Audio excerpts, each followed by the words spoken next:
나이다. 아멘. 오늘 함께 나누실 말씀은 창세기 45장 1절에서 7절까지의 말씀 보도록 하겠습니다. 구약성경 72쪽 창세기 45장 1절에서 7절까지의 말씀입니다. 교독합니다.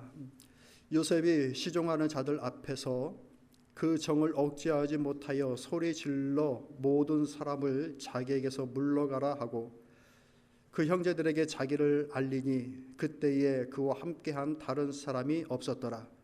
요셉이 큰 소리로 우니 애굽 사람들에게 들리며 바로의 궁중에 들리더라. 요셉이 그 형들에게 이르되 나는 요셉이라. 내 아버지께서 아직 살아계시니이까. 형들이 그 앞에서 놀라서 대답하지 못하더라. 요셉이 형들에게 이르되 내게로 가까이 오소서. 그들이 가까이 가니 이르되 나는 당신들의 아우 요셉이니 당신들이 애굽에 판 자라. 당신들이 나를 이곳에 팔았다고 해서 근심하지 마소서. 한탄하지 마소서. 하나님의 생명을 구원하시려고 나를 당신들보다 먼저 보내셨나이다.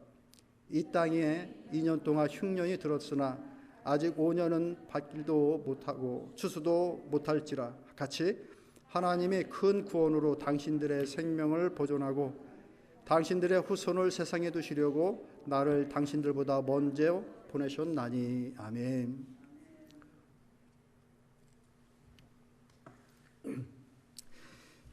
이때를 위하여라는 말씀의 제목으로 함께 은혜를 나누도록 하겠습니다. 그때는 몰랐는데, 당시에는 몰랐는데 지금 와서 보니 바로 그 당시에 이런 일들이 벌어졌던 것은 바로 이때를 위해서 준비되어졌던 것입니다 라고 말하는 그 요셉의 이야기. 우리가 그런 것들이 있죠. 그 당시에는 잘 몰랐는데 한참 시간이 지나고 난 이후에 이제 돌이켜서 생각을 해보니까 그때 그런 것들이 오늘 내게 이런 영향을 줬구나, 이런 의미가 있었구나 하는 것들을 종종 경험하게 됩니다. 그렇죠? 순간 정말 억울한 고난, 애매한 고난을 받았죠. 누구에게? 가장 사랑받고 가장 큰 도움이 되어야 될 형제들에게 죽을 위기에 처해 있었고, 그런데 그 중에 형이 좀 만류하여서 그나마 다 작당했으면 꼼짝없이 그날 죽을 수밖에 없었는데 그 중에 그래도 큰 형이 그렇게까지는 하지 말자 해가지고 죽이지는 않았어요. 그러면 잘 좋은 곳으로 살려줬냐? 아니요. 차선책으로 그를 노예로 팔아버립니다. 누구에게? 가장 신뢰하고 믿을 수 있는 그 형들에게. 노예 상인에게 팔려가가지고 이국만리 외국에 가서 종살이를 합니다. 그렇게 청년의 시기를 보냅니다. 얼마나 억울하고 원통하겠어요? 근데 그렇게 종의 신분으로 살아가는데 그래도 참 성정이 좋아서 잘 적응하여 갑니다. 그런데 또 모함을 받아서 하지도 않은 그 일에 엮여 옥에 갇힙니다. 이게 성경 속에 나와 있는 일이고 남의 일이니까 그럴 수도 있겠구나, 그렇게 가볍게 넘어가겠지만 이 중에 이와 비슷한, 조금이라도 비슷한 것을 하나만 경험해도 우리를 정말 살아갈 그 힘을 잃습니다. 의미를 잃고 자포자기하고 다 놓아버릴 수도 있고, 혹은 그렇다 않다 할지라도 나 망가질 거야, 내가 이렇게 성실하게 이렇게 살아서 뭐해, 좋은 결과가 오지 않는데, 그 삐뚤어지는 상황이 될 수가 있죠. 충분히 그럴 여지들이 있는 것이죠. 그런데 그럼에도 불구하고 그런 애매한 고난, 이해할 수 없는 고난을 참 믿음으로 극복하고 견디어 나갑니다. 오늘 이제 45장의 이 말씀이 그 당사자들을 만나고 그 당사자들 앞에서 자신을 드러내는 장면이에요. 이미 뒤에서 이들을 만났죠. 그런데 이것을 숨기고 있다가 이 45장에서 자신을 드러내는 장면이 나오는 거예요.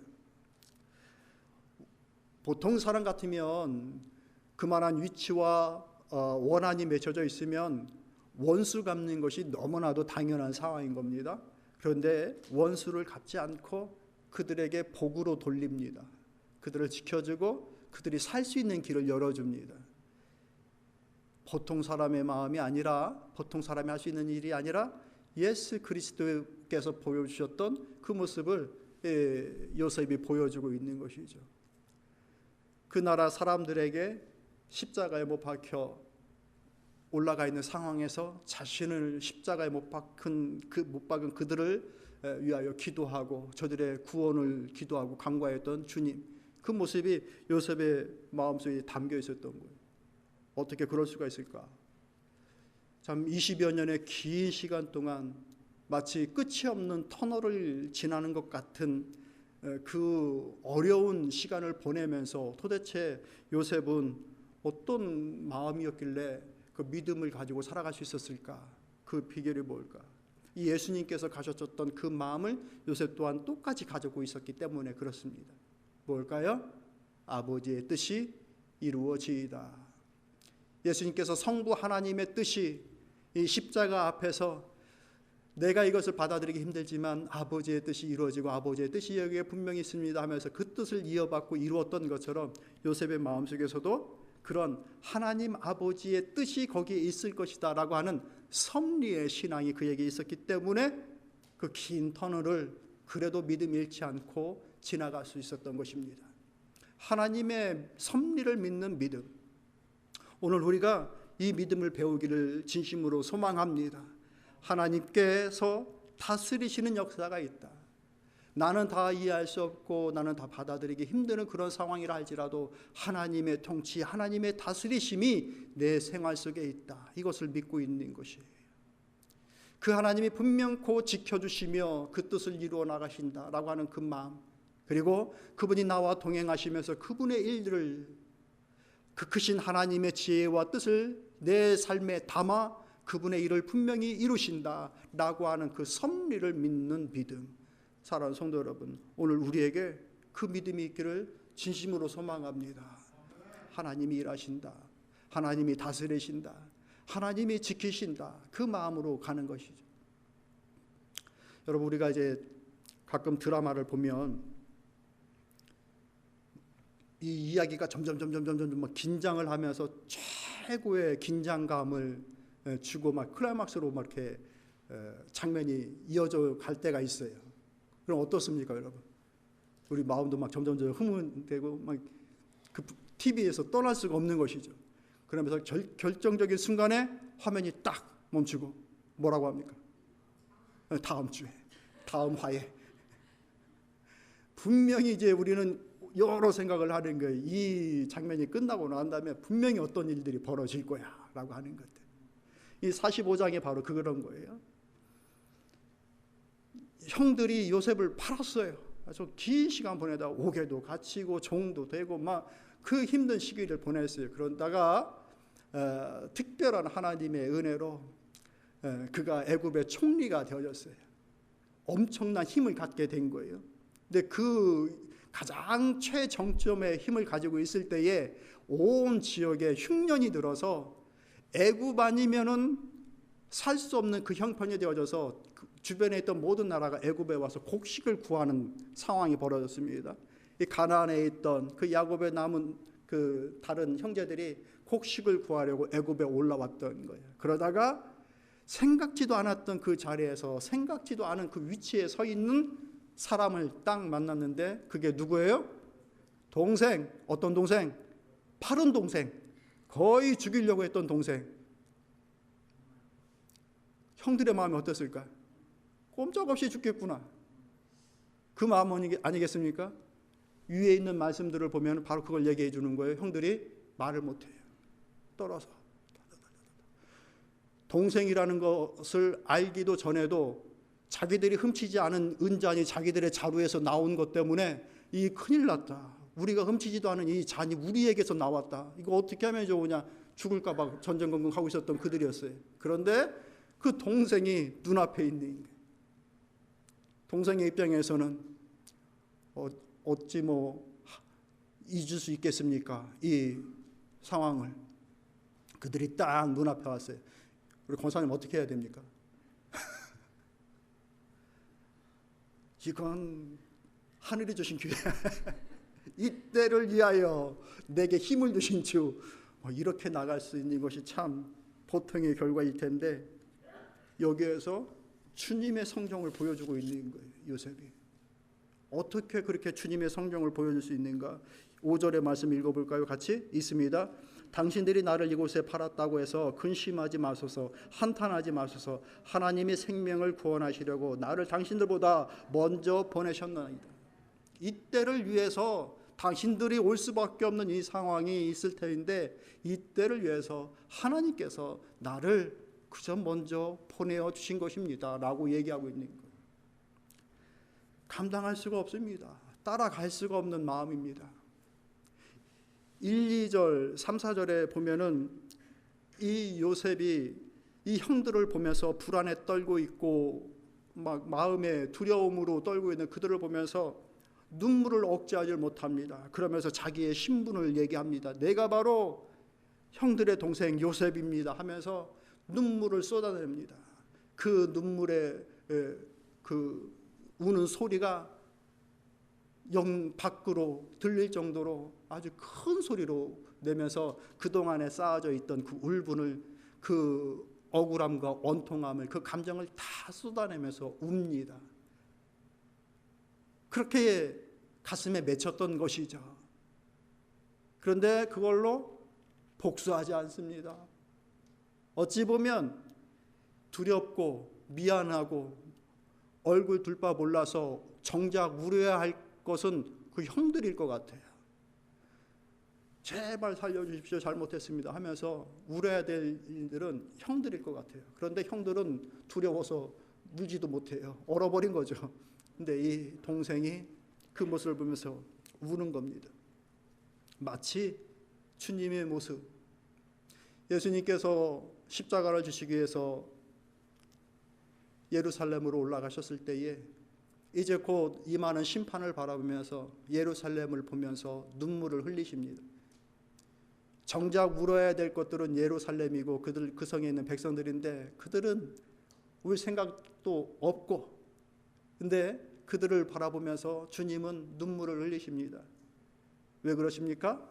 그들을 향한 사랑이고 자비로운 마음 때문입니다. 요셉이 왜 형들을 보면서 웁니까? 그들의 마음, 그를 바라보는 용서할 수 있는 자비로운 마음과 사랑 때문에, 그 아버지에 대한 생각과 동생 베냐민에 대한 그 생각, 그 모든 것들이 다 겹치면서 자격 없는 그들을 바라보면서, 나를 판 당사자들 그들을 바라보면서도 그 자비로운 사랑이 그대로 발동되어지는 거예요. 그들을 감싸 안을 수 있었던 이유는 그저 다른 이유가 아닙니다. 자비로운 그 사랑의 마음 때문이었어요. 주님께서 그 예루살렘을 바라보면서 눈물을 흘리시는 이유는 다른 것에 있지 않아요. 구해야 될 그 백성을 향한 자비로운 마음 때문에 그들을 보면서 우셨던 것이죠. 요셉이 그랬던 것처럼 우리 예수님께서도 오늘 주님 앞에 서는 모든 돌아오는 자들을 향하여서 그들의 과거가 어땠던지 간에 그를 팔고 옥에서 고생하게끔 만들었던 그런 정도의 심한 그 지난날의 세월들에 주님을 배신하고 배반하는 그 어떤 것이 있다 할지라도 오늘 당장 주 앞에 나와 그 얼굴을 보이는 자들에게 그 자비로운 사랑을 실천하시고 나타내 보여주시는 주님이심을 믿으시길 바랍니다. 이게 예수님의 사랑이에요. 누가 보더라도 이 장면에서는 복수하는 것이 그 다음 해에 나올 장면이다라고 연상을 하겠지만 그렇게 하지 않는 것, 세상 사람들이 가지고 있지 않은 그 자비로운 사랑과 또 안아주시고 수용하시고 받아주심이 그날 요셉에게 있었던 섭리의 신앙 가운데 나타났던 그 마음이요, 우리 주님께서 오늘 우리를 향하여서 가지고 계시는 그 마음이며 사랑임을 믿으십시오. 이게 주님이 가지신 사랑이에요. 그러니까 주님 앞에서 참담해하지 마십시오.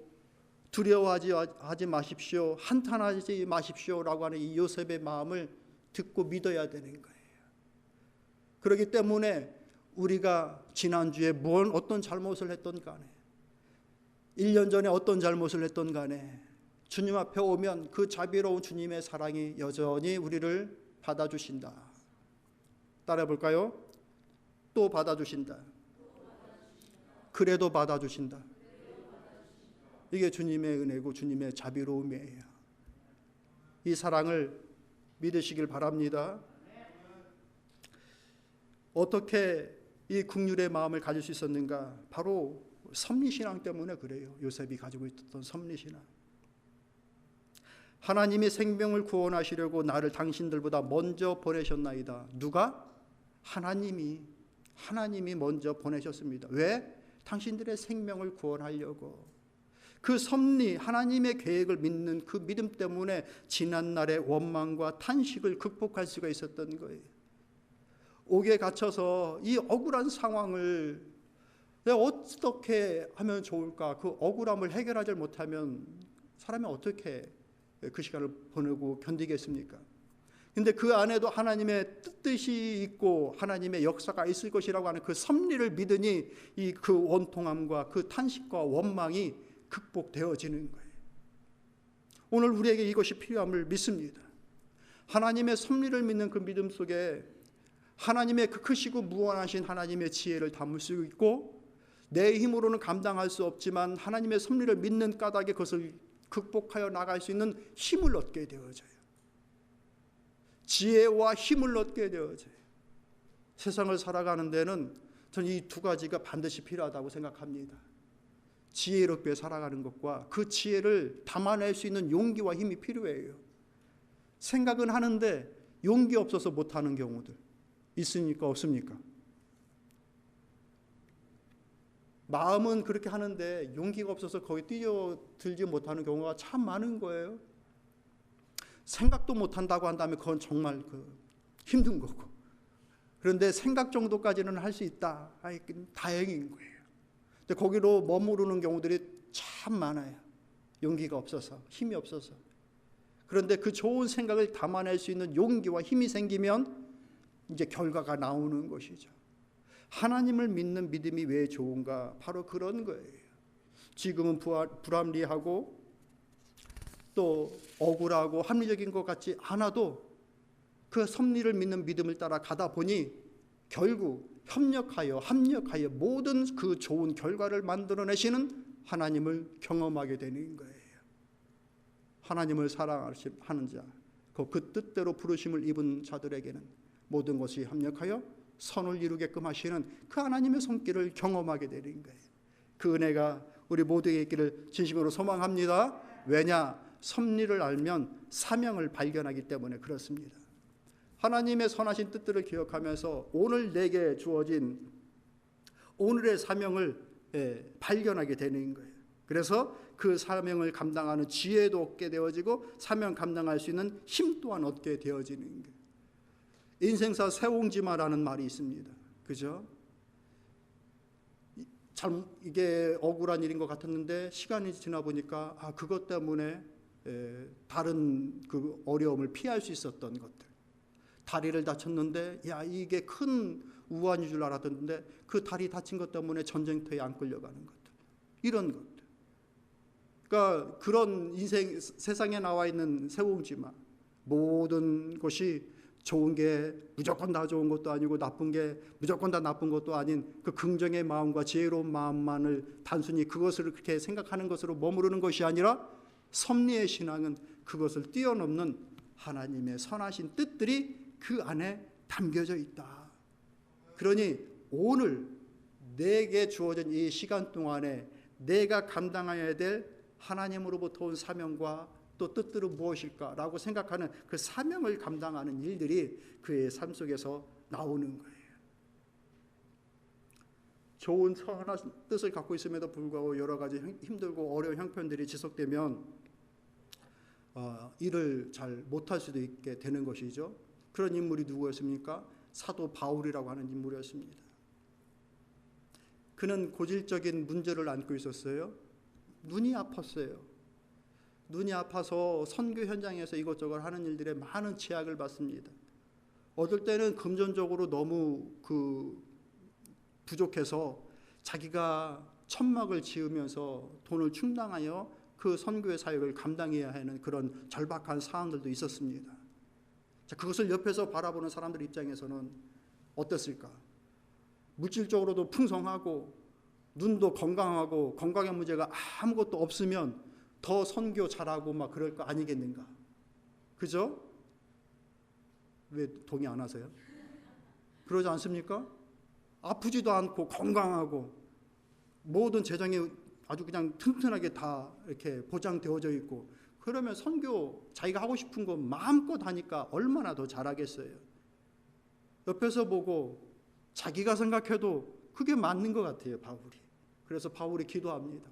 하나님 고쳐주세요. 제 눈 낮게 해주세요. 제 이 문제 해결해 주세요. 근데 하나님 그것을 낮게 하질 않으셔요. 고쳐주질 않으셔요. 그러면서 그가 한 고백이 뭡니까? 내 약함이, 내 고난이 오히려 유익이다라고 말씀하는 거예요. 내 고난과 내 약함이 있는 이유는 이 모든 과정에서 내 강함이 드러나는 것이 아니라 내 약함은 그대로 나타나지만 그 뒤에 배경 속에 있는 하나님의 놀랍고 큰 그 강함이 나의 약함을 통하여 더 돋보이고 나타나게 되게 하려 함이라. 이게 그 당시에 구약의 많은 인물들도 그렇게 섭리를 믿는, 하나님의 뜻하심과 다스림을 믿는 그 섭리신앙을 가졌던 사람들의 믿음의 자세였고, 바울이 보여주는 이 섭리신앙의 믿음의 자세였던 것입니다. 우리가 이 믿음을 따라야 할 줄로 믿습니다. 구체적으로 사명을 받으면 그 사명이라는 것이 무엇인지 그 사명의 모습이 드러납니다. 7절의 말씀 여러분 한번 읽어보시겠습니까? 7절 말씀 있습니다. 시작.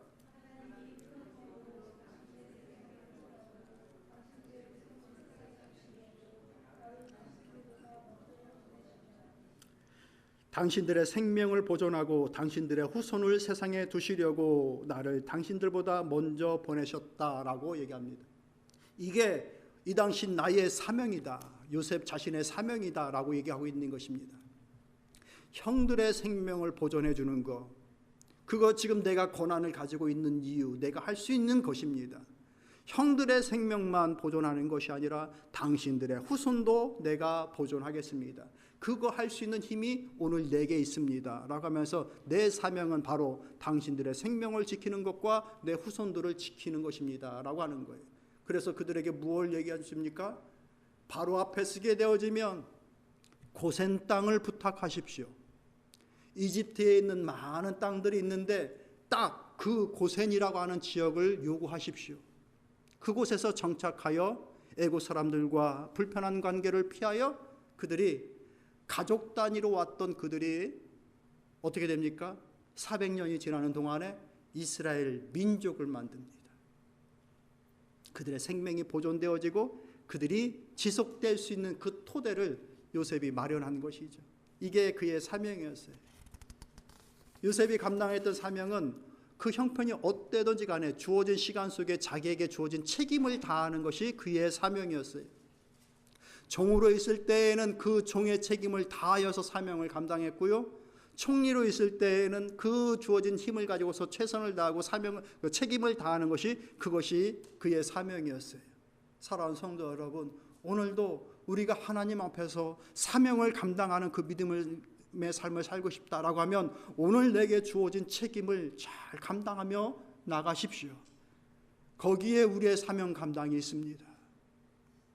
더 크고 더 멋진 것, 그 순간과 기회가 오면 내가 하나님의 사명 감당하겠습니다. 이거 지혜로운 생각 아니에요. 오늘 내가 가지고 있는 그 책임을 다하는 거예요. 지난주에 우리가 말씀을 나눴던 것처럼 창조의 하나님께서 남자와 여자로 만드신 그것에서부터 시작하여서 남자로서 여자로서, 이 말은 돌려 말해서 아버지로서 어머니로서의 그 주어진 책임을 우선 다하는 것, 그런 것 속에 우리의 사명이 감당되어져 나가는 것이고, 반대로 이제 관계 속에서 아내로서 남편으로서 그 사명을 감당하면서 책임을 감당하면서 오늘 내게 주어진 사명이 감당되어지는 거예요. 자녀와 부모의 관계 속에서 부모로서 어머니로서 아버지로서 그것을 감당하면서 오늘 내게 주어진 사명이 감당되어지는 거예요. 믿으십니까? 이걸 조금 더 확장하면 교회에서 내게 오늘 주어진 직분을 감당하면서 그 책임을 감당하면서 주어진 사명을 감당하는 거예요. 직장 생활 속에서 내가 가지고 있는 그 달란트와 재능을 가지고서 사회에 기여하여 나아가는 것을 통하여서 오늘 내가 이 땅 가운데 살아가는 그 사명을 감당하는 거예요. 그 나라의 그 사회 일원으로 살아가면서 그 사회에 필요한 존재로 유익을 주는 존재로 살아감을 통하여 그 책임을 다함을 통하여서 그날의 그 당시의 사명을 감당하여 나갈 수가 있는 거예요. 주어진 책임. 여러분 돌이킬 수 있기를 바랍니다. 오늘 내게 주어진 책임이 무엇일까? 이것은 단순한 인생의 짐이 아니라 하나님께서 내게 주어지신 십자가의 가능성이 훨씬 큰 겁니다. 그것이 바로 요셉이 긴 터널을 보내면서 그 힘들고 어려운 고생의 시기를 마치 그 당시에는 의미 없는 시간이요 불필요한 시간이다라고 여기면서 보냈을 수도 있는 그 시간들이 사명을 감당할 수 있는 사람으로 만들어 놨던 거예요. 형들에게 팔리지 않았다면 애굽에 갈 수 없었고, 애굽에서 그 억울한 누명을 받지 않았다고 하면 옥에도 갇히지 않았을 것인데 옥에 갇혔기 때문에 그 자리에도 갈 수 있었던, 그저 순간순간 주어진 그 책임을, 그 상황을 받아들이면서 감당하며 나가다 보니 결국에는 선을 이루신 하나님을 만나게 된 겁니다. 오늘의 책임을 다하시는 것, 그것이 사명 감당하는 거예요. 어떤 사람은 그렇게 오해할 수가 있는 거예요. 섭리의 하나님, 하나님이 뜻하시고 하나님이 뜻한 것들을 이룬다. 그러면 우리가 굳이 그렇게 애쓰고 노력해야 할 이유가 있는가? 하나님이 다 하실 건데. 그렇게 해서 쉽게 생각할 수 있는데 그러지 않은 거예요. 주어진 책임과 그 사명을 어떻게, 그 주어진 시간을 어떻게 선용하고 악용하느냐에 따라서 복과 저주가 달라지는 경우들이 나타나는 겁니다. 그 아주 그 대표적인 예가 이 요셉이라고 하는 인물이요, 신약에 와서는 가룟 유다라고 하는 인물이 되는 거예요. 내가 주어진 시간이요 주어진 책임이지만 하나님의 선하신 뜻들을 위하여서 활용하겠다, 선용하겠다라고 한다면 분명히 좋은 길들로, 또 우리가 원하고 할 수 있는, 또 하나님께서 기뻐하시는 일들로 우리를 계속하여서 인도하여 나아가십니다. 그 긴 고난의 시기 동안에 한 번이라도 좌절된 마음으로 하나님의 뜻을 구하지 않고 그냥 자포자기 해버렸다고 한다면 요셉이, 그 잔이 누군가 다른 이에게 돌아가는 것이죠. 요셉이 아닌 다른 사람에게. 결국 하나님의 일은 이루어지지만 요셉이 아닌 다른 누군가가 그 일을 이루었겠죠. 그러나 요셉이 그 길을 계속해서 쫓아나갔기 때문에 그 일을 감당했던 거예요. 그러니 우리의 믿음의 자세, 섭리를 믿지만 그러함에도 우리의 믿음의 자세는 어떠해야 되는가? 감나무 밑에서 입을 벌리고 감 떨어지기를 기대하리는 그 자세로 살아가는 것이 아니라 감나무를 심는 거예요. 깨달아지십니까? 하나님이 다 하실 거야, 다 이루실 거야, 그러니까 나는 아무것도 아니야, 아무것도 안 해도 돼, 이게 아니에요. 할 수 있는 최대한으로 최선의 방법으로 오늘 내게 주어진 그 책임과 시간을 선용해야 하는 거예요. 감나무를 심어야 되는 거예요. 물가로 나를 인도하였을 때 그 물을 내가 입을 벌리고 내가 삼켜내야 내 갈증의 문제가 해결되는 거예요. 누군가 내 입을 벌려서 넣어줘야지 내가 갈증을 해결받겠다, 그게 아닌 거예요. 생명수를 찾아가고 직접 마셔서 그 갈증을 해소해내야 되는 거예요. 그럼을 통하여 그 자리에 예비하신 그 하나님의 섭리의 길들을, 열매들을 내가 오늘 얻게 되어지는 거예요. 그 대표적인 예가 마태복음 15장에 있는 이 말씀 속에, 이 어머니의 기도 속에 나와 있어요. 한번 같이 여러분 읽어보시겠습니까? 있습니다. 시작.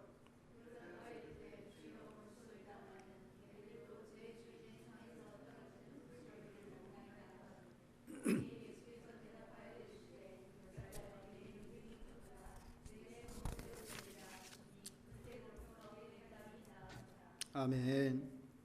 이 어떤 장면인지 아십니까? 이 가나안 여인의 귀신 들린 딸이 있었던 거예요. 이 딸의 문제를 예수님께 와서 도움을 구하는 겁니다. 그런데 아직 때가 아닌 까닭에 이방인에게 복음이 전달되어지지 않는 시기인 거예요. 그러니까 예수님의 복음이 이 가나안 이방 여인에게 전달되어지지 않는 시기인 것이죠. 그때 이 여인의 간절한 마음이 뭡니까? 주님의 말씀이 맞습니다. 예수님의 말씀이 맞습니다. 그럼에도 개들도 주인의 상에서 떨어진 그 부스러기는 먹지 않습니까?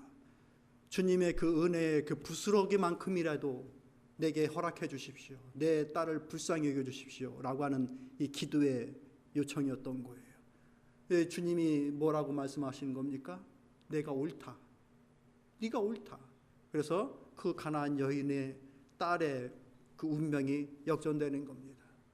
귀신이 떠나가고 그의 영혼이 고침을 받고 주의 은혜를 힘입게 되어진 거예요. 말씀을 정리하도록 할게요. 우리가 어떤 현실을 받아들이든 맞게 되어지든 매사 거기에 하나님의 뜻이 있다. 요셉이 그러했던 것처럼 하나님의 다스리심에는 내가 원하는 모습대로 되어지지 않는 그런 것들도 있을 수 있겠구나. 바울이 그렇게 요청하고 합리적으로 구하고 그게 다른 사람들의 생각에도 자기의 생각에도 그것이 맞는 것 같음에도 병 나으면 더 잘할 수 있으니까 그게 합리적이니까. 그런데도 주님은 그를 고치지 않으셨던 매사 하나님의 뜻이 거기에 있다.